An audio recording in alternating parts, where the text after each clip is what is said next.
Hello everyone, मैं doctor Nilima आज इस वीडियो में बात करूंगी अभ्यास कार्य अर्थात ड्रिल का क्या ऑब्जेक्टिव होता है, ड्रिल का क्या इम्पोर्टेंस है और एक टीचर को ड्रिलिंग के दौरान कौन कौन से प्रिकॉशंस लेने चाहिए।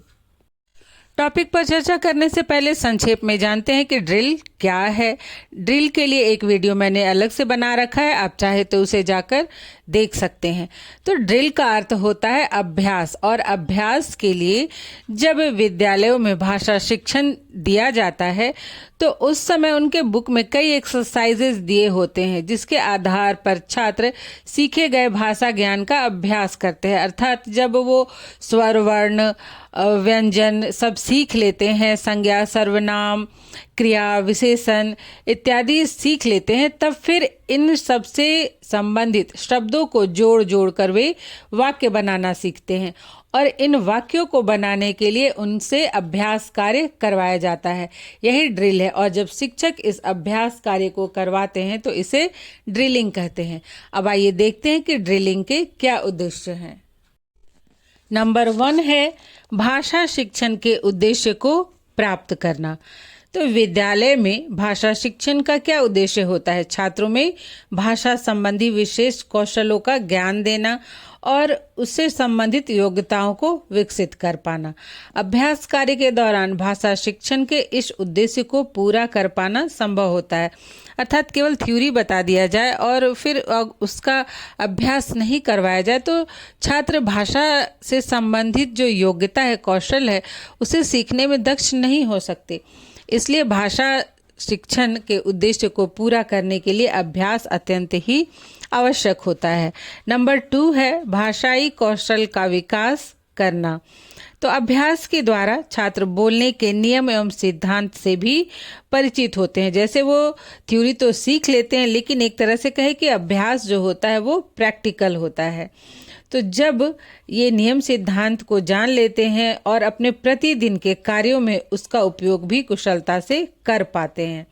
मौखिक अभ्यास के द्वारा न केवल छात्रों के बोलने के कौशल में शुद्धता आती है, बल्कि वह पढ़ने और लिखने के कौशल में भी दक्ष बनते हैं। जैसे वे वाक्य बनाना अगर सीख लेते हैं, उसके बाद वे अच्छे से बोल पाते हैं और तब फिर वो सही सही पढ़ना भी सीखते हैं और लिखना भी सीखते हैं, क्योंकि छात्र जैसा बोलते हैं, पढ़ते हैं, वैसा ही लिखते हैं। अगर वो उच्चारण गलत करेंगे, बोलेंगे गलत, तो लिखेंगे भी गलत। इसलिए जब वो सही बोलना सीखते हैं, शुद्ध बोलना सीखते हैं, तो उनके पढ़ने और लिखने के कौशल में भी सुधार होता है।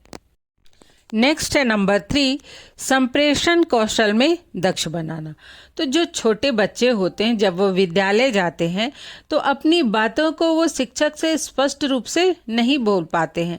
ऐसा इसलिए भी हो सकता है कि उनकी मातृभाषा अलग होती है और विद्यालय की भाषा अलग होती है। विद्यालय की भाषा औपचारिक होती है, या फिर अगर हिंदी बच्चे की मातृभाषा है तो वो इंग्लिश में अच्छे से नहीं बोल पाएंगे। फिर शिक्षक की भी संपूर्ण बातों को वो नहीं समझ पाते हैं। लेकिन धीरे धीरे भाषा के ज्ञान एवं अभ्यास के द्वारा भाषा के नियम, सिद्धांत और बोलने के तरीकों का ज्ञान वो प्राप्त जब करते हैं, तब वे शिक्षक की बातों को भी बहुत ही आसानी से समझ पाते हैं और अपनी बात भी शिक्षक के सामने या अन्य लोगों के सामने रख पाते हैं। तो इस तरह से जब अभ्यास के द्वारा छात्रों में भाषाई कौशल विकसित हो जाता है तो वो अपनी बातों को भी दूसरे के सामने रखने या दूसरे की बातों को समझने में सक्षम बन जाते हैं। उनका कम्युनिकेशन स्किल जो है वो डेवलप होता है। नेक्स्ट है नंबर 4 गति एवं शुद्धता से भाषाई कौशल का विकास करने की आदत का विकास करना। अभ्यास के द्वारा जैसे ही छात्र शुद्ध वाक्य का निर्माण करके उन्हें बोलना सीख जाते हैं तो उनके कार्यों में भी गति आती है और वह शुद्धता से वाचन करते हैं। जैसे देखिए, यदि अभ्यास के नियम का जब तक बच्चों को भाषा के नियम का जब तक बच्चों को शुद्ध ज्ञान नहीं होता है, उसका वो प्रैक्टिस नहीं कर लेते हैं, तो वे थोड़े से सकुचाते हुए रुक रुक कर हकलाकर बोलते हैं। लेकिन जैसे ही वे अभ्यास के द्वारा इस वाचन के कौशल में दक्ष हो जाते हैं, उन्हें भाषा के अनेक जो आयाम हैं उनको मिलाकर कैसे वाक्य बनाया जाता है, कैसे बोलना है, ये सब सीख जाते हैं, समझ जाते हैं, तब वो शीघ्रता से बोलना सीख जाते हैं, शुद्धता के साथ बोलना सीख जाते हैं। नेक्स्ट है नंबर 5, आत्मविश्वास में वृद्धि। छात्र जब भाषा के नियमों एवं सिद्धांतों से परिचित हो जाते हैं तब वे अपनी बातों को बड़े ही स्पष्ट तरीके से अभिव्यक्त कर लेते हैं। इससे उनके आत्मविश्वास में भी वृद्धि होती है। जैसे जो बच्चा नहीं बोल पाता है, अपनी बात को झिझकता है, तो कहीं ना कहीं उसके कॉन्फिडेंस में कमी होती है, उसमें कॉन्फिडेंस नहीं होता है। लेकिन जब बच्चा बोलने में, जैसे उसके बोलने में फ्लुएंसी आ जाती है, वो समझ जाता है भाषा के नियम सिद्धांत को और किस तरह से उसका प्रयोग करके बोलना है, ये सीख जाता है अच्छे से, तब उसका कॉन्फिडेंस लेवल भी बढ़ जाता है। नेक्स्ट है नंबर 6, भाषा ज्ञान को स्थायी बनाना। तो भाषा का शुद्धता के साथ उपयोग करने के लिए केवल भाषा के नियमों सिद्धांतों का ज्ञान होना ही आवश्यक नहीं होता है, बल्कि उसका बार बार अभ्यास करना भी आवश्यक होता है। बार बार अभ्यास करने के कारण भाषा के नियम एवं सिद्धांत मन मस्तिष्क में गहरी छाप बना लेते हैं, जिससे भाषा का ज्ञान स्थायी हो जाता है। तो देखिए, जैसे केवल भाषा के नियम और सिद्धांत ही केवल अगर पढ़ा दिया जाए तो कुछ समय में बच्चे भूल जाएंगे, वो उन्हें याद नहीं रहेगा। लेकिन जब उन नियमों एवं सिद्धांतों के आधार पर भाषा के ज्ञान से संबंधित जो भी प्रैक्टिस कार्य कराए जाते हैं, उसके बाद जो भी ज्ञान है, जो भी उसका प्रैक्टिकल है कहें, वो बच्चों के मन मस्तिष्क में गहरी छाप बना लेते हैं और जो बच्चे हैं वो भाषा सीख लेते हैं कि किस प्रकार से उन्हें भाषा का प्रयोग करना है, किस परिस्थिति में प्रयोग करना है। तो इससे उनका भाषा ज्ञान स्थायी हो जाता है।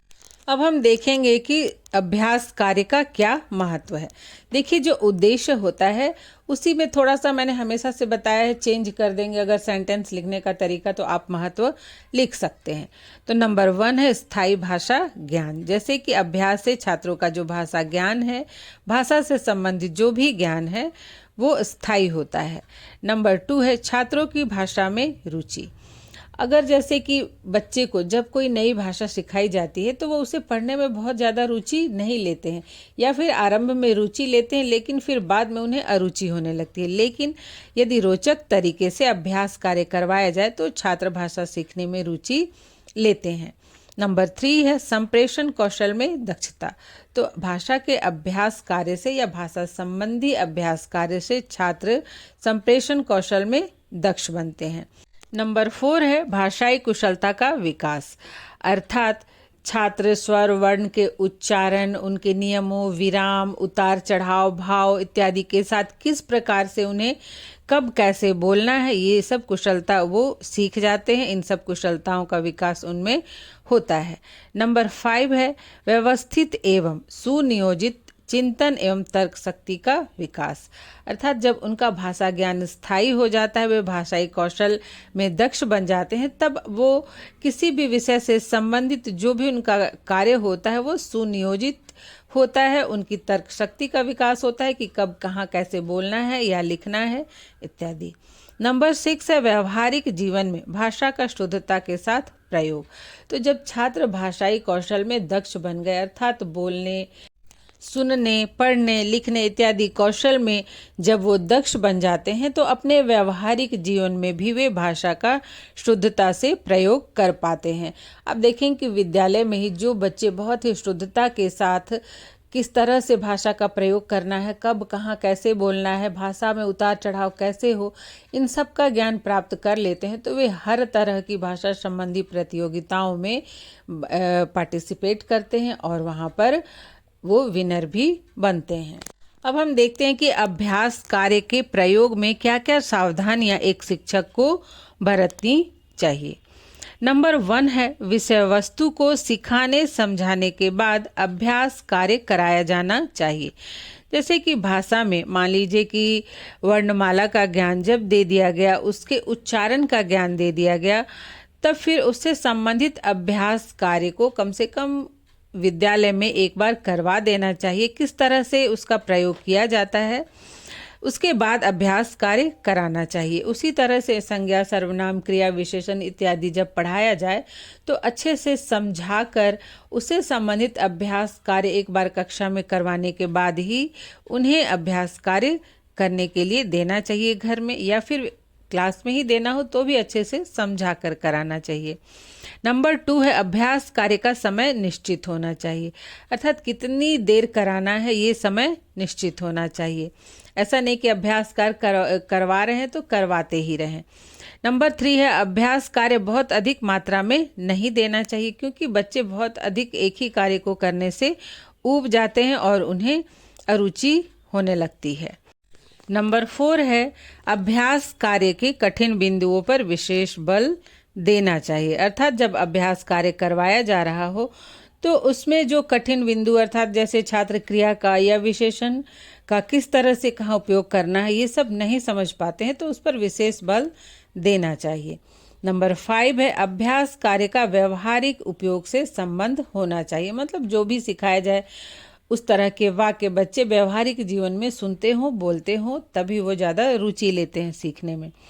नंबर 6 है अभ्यास कार्य के दौरान छात्रों की त्रुटियों को दूर करने का प्रयास करना चाहिए। जब भी कक्षा में अभ्यास कार्य करवाया जाए तो घूम घूम कर टीचर देखें और जहाँ भी छात्रों को दिक्कत आ रही हो उस कार्य को करने में उसे दूर करने का प्रयास करना चाहिए। और नंबर 7 है कक्षा कार्य, गृह कार्य तथा अभ्यास कार्य में सामंजस्य बनाया जाना चाहिए। मतलब यदि क्लास में करवा दिए तो फिर उसे गृह कार्य नहीं देना चाहिए, और यदि क्लास में केवल क्वेश्चन आंसर करवाए हैं या फिर जैसे खाली स्थानों को भरो इत्यादि जो एक्सरसाइजेज होते हैं, तब फिर करवाने के बाद अगर कक्षा में अभ्यास कार्य नहीं करवाया गया है भाषा संबंधित, तब उसे गृह कार्य में दिया जा सकता है। तो इस तरह से बहुत अधिक वर्कलोड बच्चों पर नहीं देना चाहिए। कक्षा कार्य, गृह कार्य और अभ्यास कार्य में संतुलन होना चाहिए, सामंजस्य होना चाहिए।